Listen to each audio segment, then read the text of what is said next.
I don't know what I was doing at 7 particularly, but I know I wasn't working.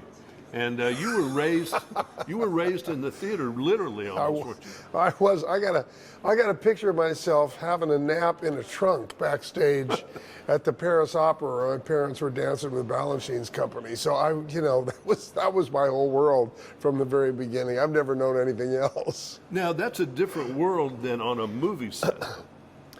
It's a very different world, but it's all related. I mean, these different forms are all part of the same beautiful world of performance, and so they're all cousins. They're all first cousins. They're cousins. The part that I didn't like, I like live television. Right. Because Me too. you're doing it, and you get ready to do it, and you do it just like theater. The movie stuff's got, unless you're the director, you got way too much time sitting around. There's a lot of time sitting around, and maintaining your concentration and your continuity and your sense of commitment is a real challenge, and that's one of the challenges of making a picture. But live television was great, especially for a young actor like me, because I did a lot of it as a kid, and it combined the techniques of camera and theater together. You had rehearsal, you had a script, you had to do the whole show at once, but you also had to be aware of all the technical stuff that you were aware of later on working in front of the camera. It was great training. When you think about your different roles that you've had, when you do hang around a lot, when you do have that 90-second appearance on camera, right, you got to be good. You got to be ready. Well, Hamlet says the readiness is all, and that's what you got to have. This particular play that you've embarked on is certainly one of the most famous ones anywhere, but did Atticus Finch call you, or did you call Atticus Finch? That's a great question. I found out that that they were developing it, that Aaron and Bart Shear and Jeff were developing it for a New York production, and I thought, well, this show's going to tour, and I love the road. It's a great thing to do, and I've always enjoyed it. And I thought, well, this show's going to tour nationally, and this is the best story you could tell around the country right now as a play. So the invitation came, and I jumped at it. I was thrilled. Do you worry when you take a part like this? People have seen it done by this many actors, sure, probably, that are excellent, and of course Gregory Peck. Yeah. Does that baggage come with it, or are you just I'm going to do this myself? I mean, well, if I weren't going to play parts that hadn't been played by other great actors, I would never do any classics on the stage. I mean, what would be more terrifying than Hamlet? I mean, it's terrifying enough as it is without thinking about everybody who's done it. But that's part of the joy of doing theater and repertoire, is that we join hands with each other and create a continuity of performance, and every actor, without even trying, brings something completely different to the text and illuminates different parts of it. It's always a different experience. So you can't be anybody else. They can't be you. I mean, I knew Greg Peck, and he was a wonderful man, and it's a great performance in that picture. But we are polar opposites as performers, and so he can't do what I do, and I can't do what he did. And there's nothing better than that performance in that picture. I got to meet him, maybe around him a little bit. He was a nice man. He was signing an autograph for me. And they said, it's time to go. They were trying to hurry him up. He looked up and he said, don't let them bother you.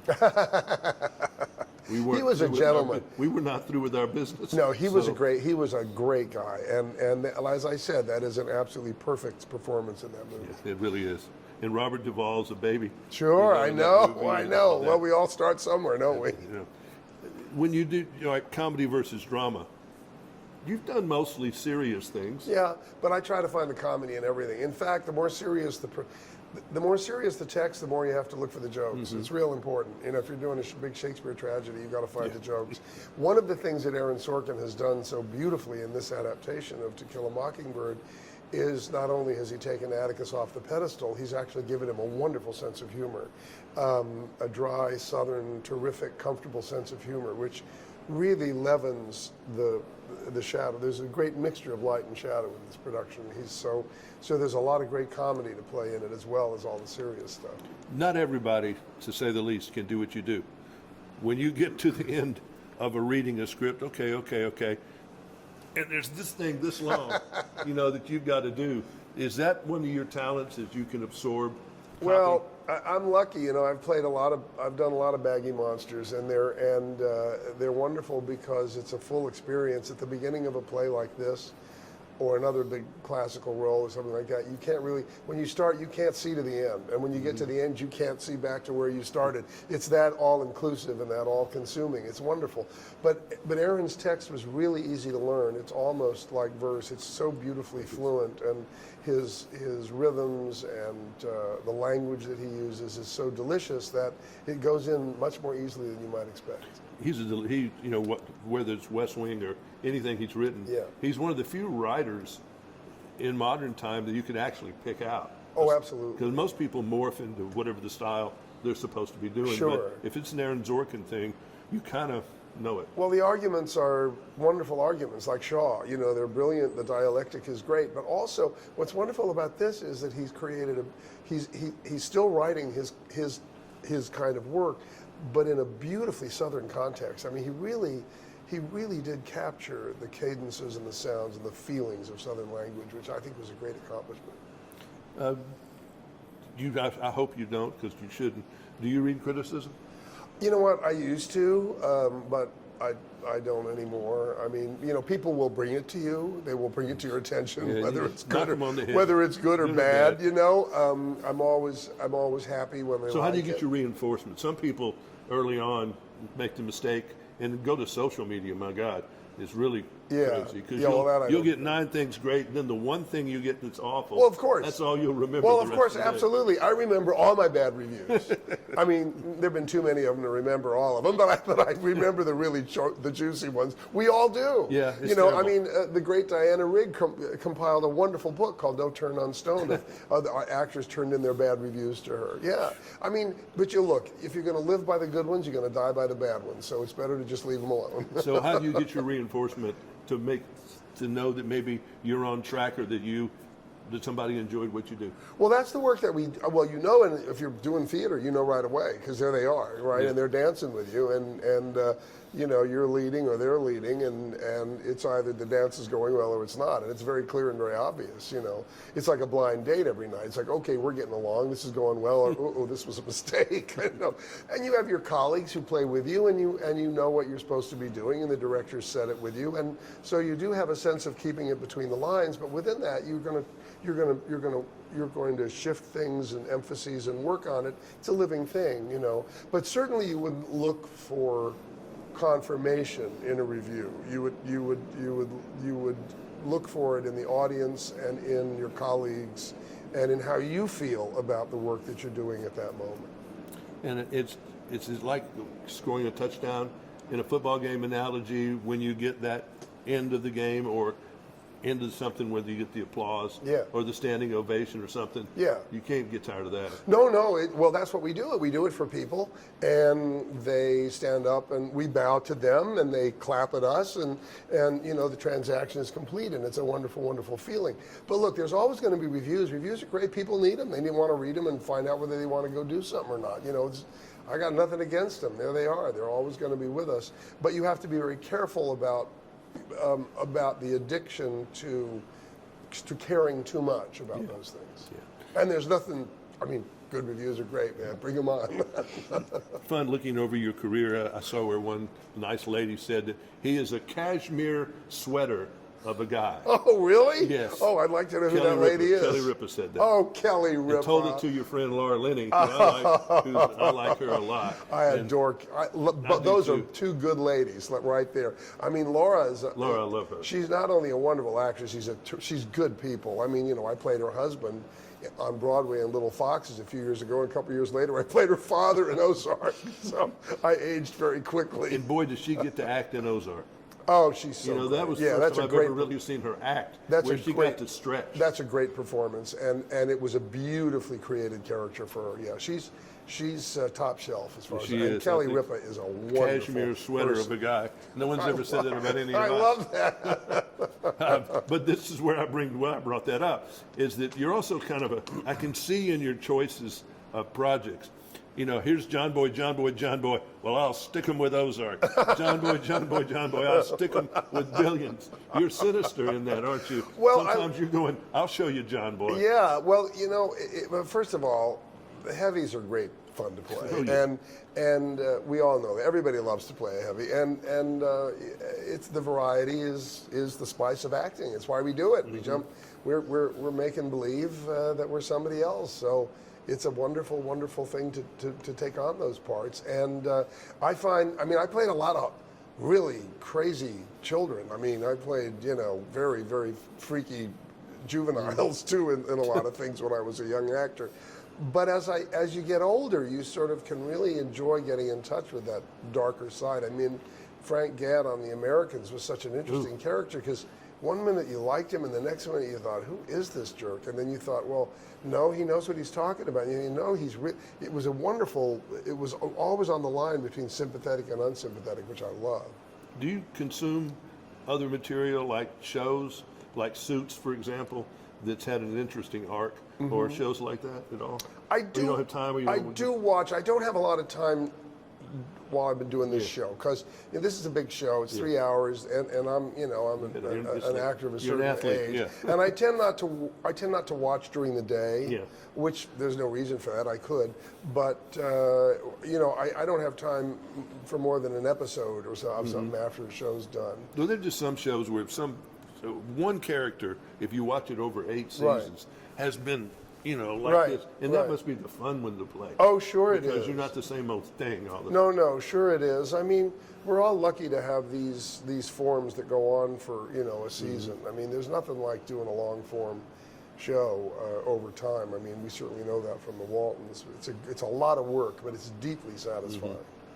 Especially if you create a character that comes into people's homes on a weekly basis and they feel like they get to know you and they develop a kind of intimacy with the character. That's very satisfying. Yeah.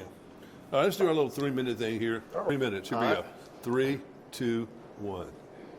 Good morning, and I have a good morning guy here with me. Has been compared to a cashmere sweater once upon a time. His name is Richard Thomas. Good morning. Good morning to you. Now, you're playing this role at nighttime, and then mornings are really not in your book, are they? Well, it's the theater life. You come home after a 3-hour show and you're exhausted, but you can't calm down. You've got all that energy. You got to sort of work it off.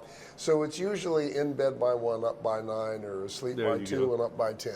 Yeah. Unless you have to do something else. Exactly. This play is, I hate to say it's the most famous play of American literature, but it can't be far off from that. Well, the book is To Kill a Mockingbird is consistently voted in polls the most beloved book by American readers, and we have the magnificent and great film that Greg Peck starred in, and iterations of it on the stage for years. But Aaron Sorkin has created a To Kill a Mockingbird for our time right now that is extraordinarily beautiful.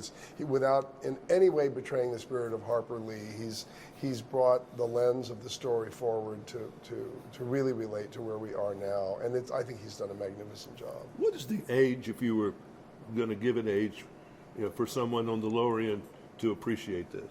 Oh, yeah, absolutely. This book is read in middle school and early high school when young people are developing their social consciousness, their sense of citizenry, their feeling of community, their sense of social justice. All of that is developing at that time. So it's the perfect time to read it. But if you haven't read it as an adult, if you liked it as a kid, read it again. It's a fantastic book to read as an adult, especially as a parent. I would say that young teens is really... I mean, there are a lot of people bring much younger children to see our show, but it's a strong show. Yeah. And I would say that young teens, absolutely, they love this story. They get all exercised by it. For you, what do you get out of the play? Oh, well, it's just a great piece of writing. First of all, if it were not a great piece of writing, it wouldn't matter how good the story is. Aaron Sorkin's a magnificent writer, and this is kind of a perfect play. And it is the story of America that we take around the country, and we tell this story to ourselves and to each other every night. Very, very deeply satisfying. And I'm on stage with 22 other fantastic actors every night, which is really a joy. All right, before we go, we got to ask, have you been recognized while you're in town? Oh, sure, of course. And have they said, hello, John Boy? Oh no, they say good night, John Boy. is Good what night, they John say. Boy. They yell it. They yell it across the footlights at the curtain call every night. Well, I guess when you hear that tone, you just have to go cha-ching. No, I love it. I love it. That show was the most wonderful thing that could have happened to me, and we're all still like a big family. But trust me, folks, this cashmere sweater, he can do a Billions and an Ozark and a whole bunch of other stuff too. And if you go on YouTube, look up the Hank Williams Jr. movie, the story of Hank Jr. Living He truth. sings "Cold, Cold Heart." Yes, It's well I do. worth the price of admission. Thank you. See ya. Thank you, John. All right, now let's keep doing our thing. And then we'll do I'm like rolling. we did with Dolly. I can put this on Attica. You're good. We did Dolly. It was our last work we did together with Dolly. She's such a great. We are rolling, guys. She's Great woman. when you were coming up, you know, in little. I guess you weren't. You weren't think, Jim. do you remember any like great classic people that you wish you could go back in time and see when you were a little boy?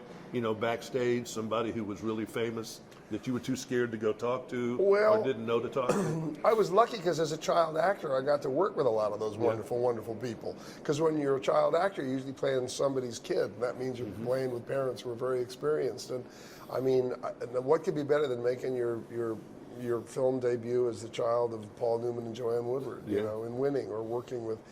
I've worked with so many great actors as a child actor.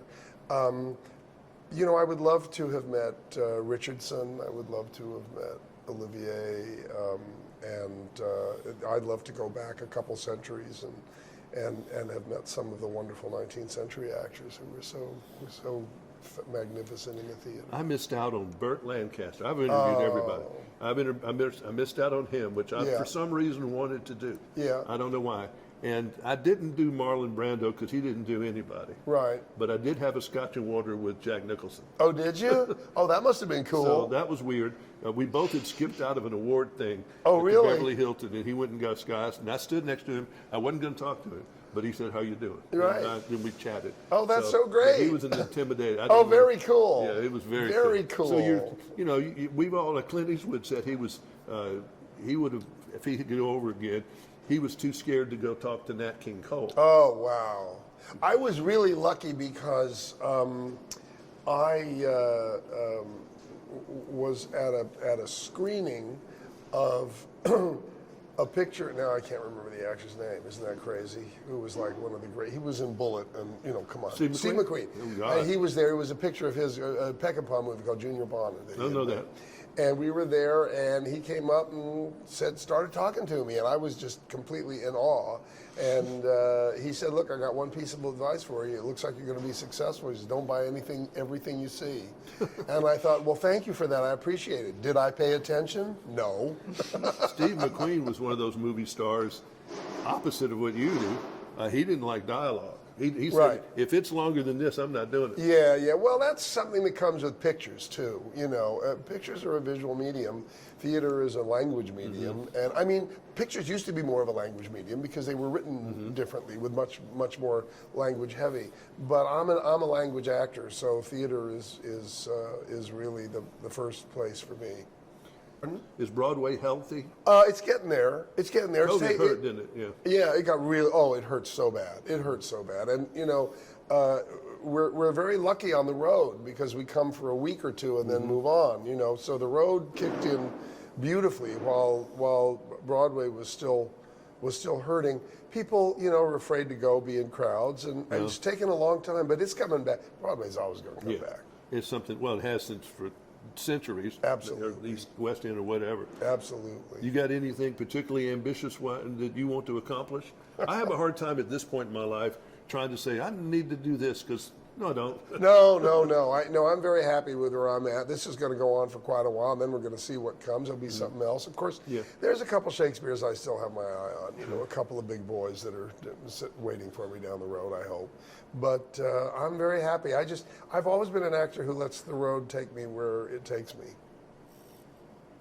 Well, you know, and so far it's been a good road.